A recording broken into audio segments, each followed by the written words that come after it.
Hi everyone and welcome to another episode of Lights Camera Conversation. Today I'm joined by Claire. It's a first podcast at Shop Gloss Media and we'll be talking about the Leeds United kit release advert and everything that's involved with it. So what's your first impressions of the actual kit release video? I think it's a brilliant video. I love the fact that it's got all the cameos of so many of the players, and obviously those players were kind of massive in the early 2000s when Leeds had their European Cup run. So obviously the kit that is now is kind of harking back to that blue Strongbow kit. So have you actually seen the kit in person yet? No, not in person yet. See, I have. One of my friends came to the pub a few days ago and wore the shirt, and I thought it was going to be like the yellow one, like what you've got on, with that material, which it's a really nice kit, but I thought, it's going to be really come apart and everything, but I felt it, and it's like the fabric of the the LUFC one that I was talking about. Oh yeah, the old home kit. Yeah. Oh, it's really nice. I definitely want to get it. Oh, 100%. I need to get it. It's a thing of beauty. So what do you think about the way the video's been shot? I think it's shot really nicely. I mean, I love the way that it's all the colours pop out, so that the actual shirt is really blue and bold. And I think it was shot on the Arri Alexa Mini as well, which I think is 12-bit in terms of the colour rate. So it's really vibrant. This is what I mean. So it's really good the way it's shot, and every single shot, like, it faces upwards, so it's always looking into kind of the direction and everything like that. And there's one shot on it where it starts off on the person, it goes into the moon, and then you've got a scene there, and I think it's done really well. It's also got some really good animation as well. It's not just a camera piece, it's got a bit of animation on the bus to actually get to the moon. So do you know what I like as well is, like you were saying about the shot on the bus, it clips back to an old guy sat at the back of the bus telling the younger generations about how it was, and that sort of goes all the way through the video, which I think is great. I like it how it's not just about the kit. Yeah. You know, like most kind of kit releases, they'll just focus it on the kit, but the majority of the scenes you don't actually see it. Yeah. It's more the story, and then on the odd occasion you'll see kind of the jackets to go with it, which you really like. Yeah. And then you'll see the actual top. So that's what I like about it. Yeah. It's different. And the whole Leeds would take more, because let's face it, Leeds do take more all the time. Too much. Yeah. What do you think of the plans to move the South Stand? Well, have the away fans in South Stand? I've not read that. Oh yeah. Is that what they're doing? It's the idea's being floated, and obviously it's upset a lot of people, and rightly so, because I love the South Stand, the noise that comes from the South Stand. It's a riot, isn't it? It's like the engine room of Ellen Road. You know what I mean? When the whole place is bouncing, it's South Stand is like, yeah. I don't get them. What they're going to do then? Are they going to put basically? I'm not entirely sure. They're on about having away fans in the South Stand, and whether they're going to extend out. I'd have to look properly at all the plans. But what do you think of the actual plans? I think it looks amazing. I think it does. It's nice, isn't it? Yeah, and I think obviously we've got enough people that want to come along to Leeds, especially now. Like, kind of going into Premier League, I'm going to get even more fans. What do you think of the actual atmosphere? Because you're going to get a lot of people there that probably don't chant as much. It's a bigger area, but that's like true. At the moment it's roaring. Yeah, when we're on form, there's no place like Ellen Road. Yeah. It's just it's the most exhilarating, amazing experience, and I think we can be quite intimidating for teams and other supporters coming to Ellen Road. Like I say, when we're on form, but there are times where it's quieter, and it's a bit disappointing. Hopefully we can it is though, isn't it? Like with Leeds, it's either really loud or really quiet. Yeah. I mean, I remember once I don't live that far away from it, maybe about 10 minutes in a drive, and in my garden you can hear marching on together amazing. every single game. Yeah. And my mum sits outside in garden when we're there, and she's like, "Oh, I can hear you. We must have scored or something." That's cool. And that's what makes me happy. I'm like, oh, you can literally hear it from wherever you are. Yeah, we are loud. It's great. David just gave me this phone because this is something that we miss completely, of the burger van. It's got loads of random kind of Leeds related things on it. So there's like a Fark fritter and a Bamford burger. Oh, I love that. Becchio bun. Nice. I'd get a... Oh, no, I can't say. I got you. I would say I'd get a hot dog. I do actually love Ian Hart. Yeah, that's pretty impressive. Like whoever's like designed that idea. Yeah. There's a lot, isn't there? But There's that's a lot it. throughout. Just something so small as like created a conversation point for like us and many other people. Like it's been really that's well pretty made. good. What do you think of the actual Leeds United side of it? I think maybe they could have featured Ellen Road a bit more. I agree. But that's the only thing. But I mean, it's all about travelling support, isn't it? I suppose it's the away shirt. It's about us travelling, so they're not going to film it so much at home, I guess. Do you think that's why at the end they tried to make it not look like Ellen Road? They tried to make it look like he was actually at an away game. Yeah, possibly so. That's a good point, actually. So that's why it didn't include any local Leeds landmarks, because it is the away kit. Yeah. So going back to the 2000s, the people that they involved, so you knew a lot of them because you followed Leeds for a long, long time. Who kind of stands out the most to you? So I think it's going to be different for everybody, but I think it was really good to see Viduka first and foremost, and Ian Hart as well. Soft spot. Oh, sorry. Who's actually in it that you recognise? Oh, well, I recognise all the players that are in it. Obviously, you've got Michael Bridges, Gary Kelly. Yeah, you got Beckford as well. Beckford. Who else? Viduka, Ian Hart, and Don Matteo. Yeah. You've got them all there, I think. Yeah. It's weird, isn't it? Because we've just watched that again and we've seen the darts scene. Obviously, they've used that because darts is quite a big thing at the minute. Obviously, with Luke Littler and you've got Humphreys as well. I'm quite shocked that Humphreys wasn't even in it. Yeah, absolutely. That would have been a good addition to the video. Especially when he's a big Leeds fan as well, isn't he? Oh yeah, he came on pitch with Big Trophy That's once right. after a game. I saw, yeah. It's the most random thing ever. So yeah, I'm shocked he wasn't in that. What do you think of the music? Love it. Groove Armada, yeah, great tune, and obviously works well, super stylish with the new shirt. So yeah, it's good. Absolutely. See, the sound design's good on here as well, because you've got like loads of people chatting and talking and chanting, but then you've also got like little things like you just heard a bird tweaking, and then in the pub you've got chatting in the background. Yeah. I reckon if you listen to it properly, you'd probably hear little gimmicks of Leeds, like the actual burger van. Yeah. That's got some funny gimmicks, and I reckon if you listen to it, you probably get some. And you hear the beginning of marching on together during it as well, don't you? you? I didn't get that. I think it might be when Don Matteo's on. Is it? Yeah, but you hear. Oh yeah, no, I think you do actually. Yeah. I'll have to rewatch it. I've only watched it like 3 times. There's quite a lot to like pick out, notice each time you watch it. If you keep watching it, yeah. Well, that's what's good about it. You can just spot little things. Yeah. It's not just about the kit; it's about everything else as well. And how much better is doing something like that than just having the players walk out, just with the kit on. That's it. It's a lot better. Like it gets people watching it, and it's different to all the other teams of what they're doing. And it's like what you try and do in a video production company. You try and create something different, and that's what the Leeds have done. So I'm quite happy with it. Love it. We just need the shirt now. Shall we get it? Shall we go I think and get it now? let's go, yeah. All right, well, me and Claire go and get the shirt. I'll leave you all to it, but thank you for watching, and we'll see you in the next one. See you later.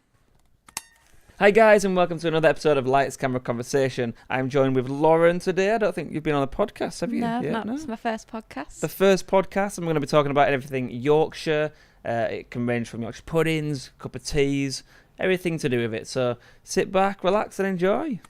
So, Lauren, personality test, tea or coffee?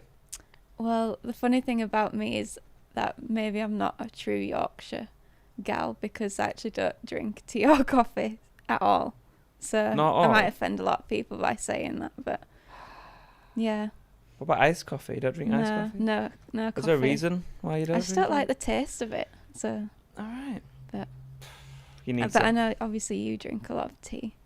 I drink a lot of tea and I drink a lot of coffee. Iced coffee. How many brews in a day do you think? I mean, it depends. If I'm on a shoot, I was on a shoot yesterday for about 15 hours, I would probably say I had 6 coffees. But the thing is, here's me. When I'm in the office, I use a tablespoon of coffee granules and put it in the cup, which to most people, that's like 3 times the coffee that they put in, because they normally use a teaspoon. Yeah. So if you work it out like that and I have 3 coffees, I probably have about 9. And how do you make the tea? Milking first, tea bagging first? With my teas, I put the milk in first, and then I put the tea bag in, and I get... I don't. No, I'll get right slated for that one. Wow. No, I make it the traditional way, where I boil the kettle, I put the tea bag in, and then I pour the water in, and then I put the milk in. But I don't put a lot of milk in at all. I have it quite strong, quite dark. No, that's the way I do it if I'm ever making one. Have you seen the American way of making tea? Where they put it in the microwave. Yeah, there's a put it in the microwave, but they also don't have a kettle, so they boil it on the stove. Yeah, and I'm like, that's weird in itself. It must take so long just for like 1 cup of tea. Imagine like 5 cups of teas in a week, in a day, and you have to boil the water every single time. Oh God, that takes too long. No, I can't do that. No, don't be American. Oh, I had a good bacon butty this morning. Did you? Yeah, in Yorkshire. How do you pronounce like a bacon butty? Like, what do you say? So I would say bacon butty, but then I call the actual bread a bread cake. A bread cake? Yeah. Oh wait, yeah. I guess bread cake or bread bun. No, yeah, bread cake. Yeah. Yeah. What do you think is the best word in the Yorkshire dialect? Oh. And can you use it in a sentence? Use it in a sentence. There's like, are you eat love?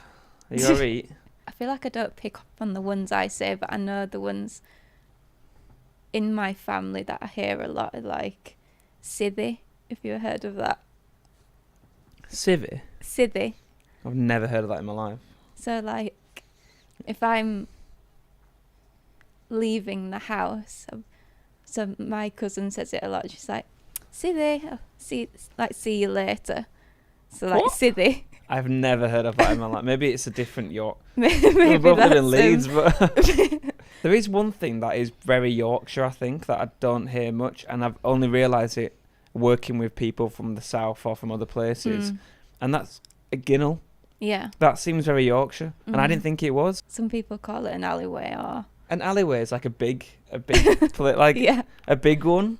A ginnel's like a really small snicket. Like, you can call it a snicket as well. Yeah. But Tom had no idea what a ginnel was when I mentioned it. And I showed him it, and he's like, that's an alleyway. And I'm like, no, an alleyway is where there's like 2 buildings together, and then you... Yeah. So that's very Yorkshire. Tea or dinner? So I say tea as my evening meal. Good. Okay, yeah, that is good. And then, so I feel like I switch between lunch and dinner for like mid-afternoon. I do too, yeah. So it's definitely breakfast. And then, lunch and dinner. Sometimes I say, what you having for lunch? Yeah. But then I'll say, what are you having for dinner? Yeah, like, I'm going for dinner now. Yeah. I guess it depends on what I'm saying. But yeah, it's always tea. Tea, yeah. But then sometimes it's tea or dinner. I feel like it's only dinner on a Sunday. Like a Sunday dinner? Like a Sunday dinner, yeah. That's how it feels to me. But yeah, sometimes I will switch between... I think that's just because of the people I've been working with. Yeah. I'll sometimes say, what's for dinner? Instead of what's for tea. So, Byron, I've heard you've had some questionable breakfast choices. Oh, yes. A roast dinner, for example. So, to you, is gravy a big food group? It is. I mean, I used to have gravy with everything. Like, everything. And I don't really have it too much these days, to be fair. But I used to have it with, like, pie. Like, pie was really good. Your standard... A bog standard, going back to the other thing, standard. I always say bog standard, and that seems very Yorkshire. But anyway, going back to the gravy one. Chips and gravy. I have, obviously that's a standard one. There's, I've already said pie and gravy. What else have we gravy? Fish and gravy. People say fish and gravy is weird, but it's actually really nice, especially like fish the little chips. Fish, chips and gravy. The weird one though is, I had this a few years ago, and it's actually really nice, is like when you have a chicken breast and you have chicken with rice and you need a sauce, like a healthier sauce, I put gravy in it. Okay. So there's gravy, chicken and rice. Are we on about breaded chicken or like a roast chicken? Any, like roast chicken. Breaded chicken as well you can have it with. No?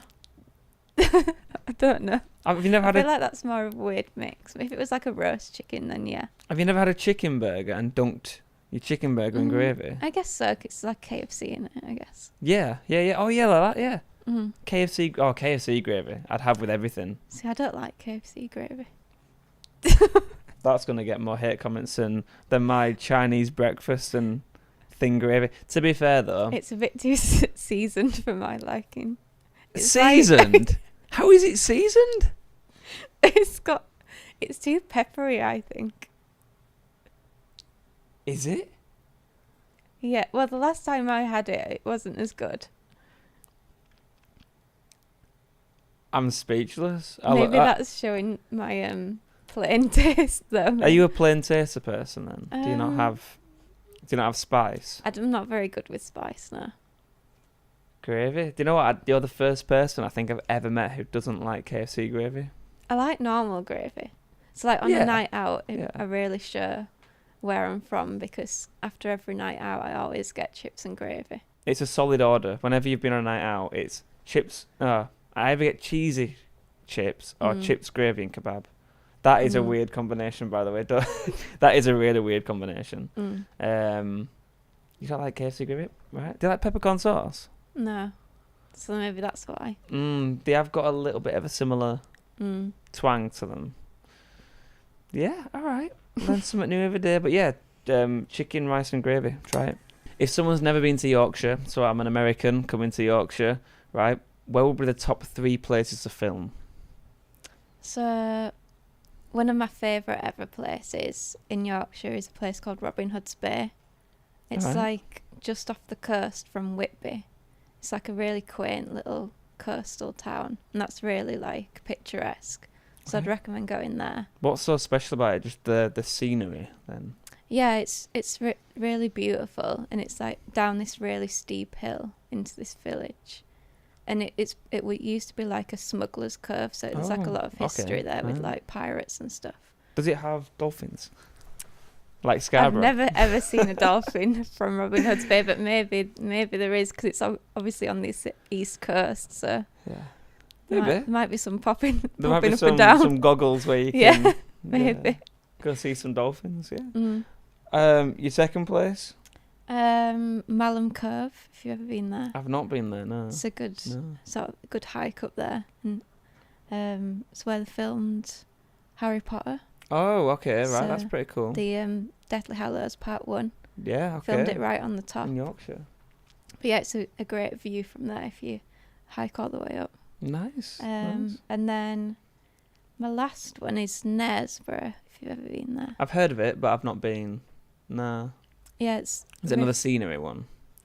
Yeah, there's a lot of nice shops there, and you can go, and there's a river that goes through it, and you can hire a sort of paddle boat, and it's really nice. See, it's weird because when I was thinking about this question, I was just gonna say your bog standard like Scarborough, and I mean Scarborough's still good. Yeah, it's all right. I mean, it's Scarborough, innit? But yeah. Someone's actually. Do you remember the film Benidorm? Yeah. Well, the program Benidorm. TV. Well, the director made a new thing called Scarborough, and it's like Benidorm but in Scarborough. Mateo's in it. Really? Yeah. It's not as good as Benidorm, but it's. When did that come out? Like 2 years ago when Benidorm finished. Oh, I've never even heard of that. No, yeah, it's. I saw it when it first came out, and I'm like, it's a bit bizarre. So is it like in a holiday park? No, it's set in a pub. Oh, okay. It's a bit, and I go to that pub all the time when I go to Scarborough. On the coast. Yeah. Oh. I've not actually seen it all. I've only watched clips of it. For some reason, I can't picture Mateo in Scarborough. It's British as well. Like he's not playing a Spanish. So it's not his character from Benidorm. I don't know. No, I don't think it's Mateo from Benidorm. I don't. It's just the actors in it. Just the tank top on the beach, you know. You've made me question it now. I've definitely seen that like clip of him in it, but I can't remember if he was British or. We're gonna have to go watch it, aren't we? Now? We'll just insert a clip in the middle. Yeah, there you go. Put Mateo in his tank top here. Yeah, a lot of film and TV shows are actually filmed in Yorkshire. You know, we've got Happy Valley in Hebden Bridge, Harry Potter, like I said, at Malham Cove, and then Emmerdale, which is a classic soap. That's a good, that's a good one. The Witcher, which I didn't know, was filmed at Fountains Abbey. All of it, or just some of it? Just some of the scenes in Gordell Scar. And then more recently, Marvel's Secret Invasion were filmed in Leeds City Centre. It is, yes. And we had Samuel L. Jackson on our doorstep. So there's a lot of opportunities, and for even big studios to come and film in Leeds City Centre. So yeah, I mean, Yorkshire is a popular place. It's very good for filming. So yeah, I didn't know The Witcher though. That's pretty interesting. Yeah. And obviously the most famous Scarborough. You can't miss that one out. Yeah, with Benidorm. I mean, that's something that I didn't. That's something I've learnt today. There you go. Go and watch Scarborough. Yeah. Everyone's gonna think I've got an obsession with Scarborough, and I've not. So what's some of the challenges that you've faced on some of the shoots you've done in Yorkshire? Like, oh God, yes, weather. I mean, it's the weather is so unpredictable. We actually have this app called Rain Today. This is not an ad, but the ad tells us when it's going to rain, and it's a really accurate app, but even that can sometimes be like, oh, it's bright and sunny right now. 10 seconds later, it's raining. Yeah. And obviously, when we've got kit and everything, we need to make sure that it's all fine. And when you've got actors and everything like that, so weather is definitely the biggest one. Yeah. But then you've also got in Yorkshire a lot of animals and wildlife. A lot of hills. To carry kit. You've got a lot of different challenges that you've got to take, but we always come across them and we always kind of fix them. So for the hills and stuff, we've got a trolley that we take up, and we're all prepared for that. And then for wildlife, we've got really good, sound kits and that sort of thing. So if there's any sheep about, we can zone them out. Yeah. But one thing that we do a lot is we put the sound in the background anyway. So in Yorkshire, we're filming outside, and there's a sheep right next to us, and we know it's going to be annoying. We'll frame the sheep in it, so then if it does make a noise, you can see it, and it doesn't look weird, or sound weird. So there's quite a few challenges, and but we come across them. Yeah. No, it sort of seems to go from one extreme to the other with the weather, that you never know what you're going to get. So that's it. It's just sort of adapting to whatever. Adapting it throws to it, at you. Yeah, so, that's it. Yeah. Yeah. So Byron, we asked ChatGPT AI to write a Yorkshire ad, and this is what we gave us. So we're going to read this out. Oh, got some paper here. Okay, right. You've got to do your... Oh, it's a proper Yorkshire one. Yeah, a deep Yorkshire accent. I'm not going to put anything... We don't need to put an accent on there, do we? Just say it. Yeah, just say it. Just say it. All right. Hey up. Need a video that looks really smart, but won't cost you an arm and a leg. We're a video lot from Leeds, born and bred. No fluff, no faff, just proper craft and cracking films. Whether you're after alt cinematic... What is that one? Aunt Mars. Aunt Mars? Never heard that in my life. Whether you're after alt cinematic, alt Mars, something slick for your socials, or a gritty promo down a back alley in Armley, we've got you covered. I love that it's Armley as well. We filmed in rain, snow, sheep fields, ginnels, chippies, and even a blustery car park in Blackley. Got stuck in mud once, still nailed the shot. We work fast, drink tea by the gallon, and call a spade. What? I've never heard of any of these Have in you my never life. heard of that? We work fast, drink tea by the gallon, and call a spade a spade. I've never heard that in my life. So if you want a team that'll crack on, have a laugh. I feel like I'm putting it on. It feels like I'm putting it on, doesn't it? But it's not. So if you want a team that'll crack on, have a laugh, and still deliver something that looks mint, gears a bell. Gears a bell. Gears a bell. Shot Blast Media, Yorkshire made, tea fueled, and not afraid of mucking in. So how many of those Yorkshireisms do you think you find yourself saying on a regular basis? Oh, that's actually a good one, because I don't think I say many, but maybe I do, because I didn't think I said read. Yeah. Like I do say, oh, you eat, oh, you're right, you eat. But I didn't think I did say that a lot. I don't really say arm and a leg. Is it going to cost you an arm and a leg? I don't really say that. And you don't say don't call a spade a spade? No, never heard of that one.